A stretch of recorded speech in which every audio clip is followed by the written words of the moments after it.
ہے۔ ھذا خطاب الکفار، یہ کفار سے خطاب ہے۔ ای ملذی، یعنی کون سی چیز ہے وہ، غرہ کا، جس نے تجھے دھوکے میں ڈالا، وخدع کا،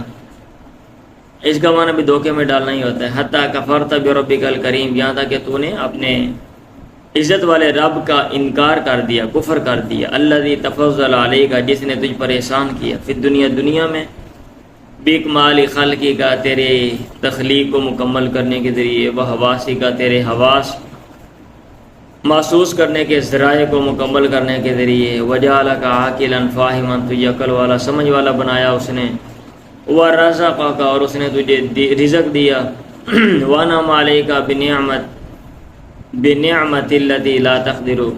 على جهد شيء منها، اور اس نے انعام کیا تجھ پر اس کی نعمت کے ساتھ،